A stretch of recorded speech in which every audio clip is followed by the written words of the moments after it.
RTC colony అండి ఇది. RTC కాలనీలో ఈ కమర్షియల్ సైట్ అండి ఇది. ఆర్టీసీ కాలనీలో ఇది సెంటర్ అండి. ఇది సెంటర్, ఇది ఆర్టీసీ కాలనీ సెంటర్ అండి ఇది. సో ఇలాగ మనం అంబే కాలనీకి వెళ్ళిపోవచ్చు, ఇలాగ అయోధ్య నగర్కి వెళ్ళచ్చు, ఇలాగ మన మిదిలపూర్ రోడ్ కాలనీ రీష్ ఆఫీస్కి వెళ్ళచ్చు.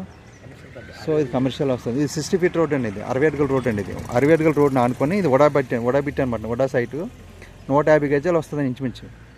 150 గజాలు వస్తుంది. స్పేర్ తీసేస్తే మన ఇల్లు 115, 120 గజాలు ఇల్లు కట్టుకోవచ్చు. పక్కన కూడా ఏమైనా మనం ల్యాండ్ ప్లాన్ కాపీ ఉందండి. ప్లాన్ కాపీ పంపిస్తాను మీకు, బాగానే ఉంటుంది. ఓకే.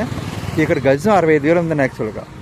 ఇక్కడ గజం 65,000 ఉంది. ఇది 140 అయితే 150 గజాలు వస్తుందండి. ఇది ఉడా సైటు. లోన్ కూడా వస్తుంది మీకు, పక్కగా లోన్ వస్తుందండి. ఇది పక్కా లోన్ వస్తుంది. ఇది 60 లక్షలు చెప్తున్నారండి. ఇలా ఇది 60 లక్షలు చెప్తున్నారు. మీకు 50 లక్షల వరకు లోన్ రావచ్చు. బహుశా 48 లక్షల వరకు లోన్ వస్తుందండి ఈజీగా. మొత్తం 50 లక్షలు లోన్ వస్తుందండి. ఇది 60 లక్షలు చెప్తున్నారండి. ఇది చుట్టూ ఇల్లులు అండి. చుట్టూ ఇల్లులు కారు వచ్చేస్తుంది మీకు. చుట్టూ ఇలాగ ఇవి నుంచి వచ్చేసి ఇలా ఇటు మొత్తం 60 ఫీట్ 40 ఫీట్ రోడ్లు ఇవన్నీ కూడా.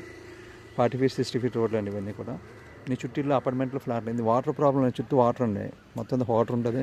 ఇది అఫీషియల్ ఏరియా. మొత్తం బ్యాక్ సైడ్ కూడా అంత క్లాస్ ఏరియా, అఫీషియల్ ఏరియా అండి. ఇది కమర్షియల్ వాడుకోవచ్చు అండి. ఇది కమర్షియల్గా దేనికైనా వాడుకోవచ్చు. కిందనే ఇదంతా రోడ్ కానుకున్న బిట్ అండి. ఇది రోడ్ కానుకొని ఉడా సైట్ అండి. ఇది 150 గజాలు వస్తుంది టోటల్ మీద. 150 గజాలు వస్తుంది. అలా మీరు మొత్తం ఇలా మీ ఫ్లాట్గా పోయి పంపిస్తాను చూడండి.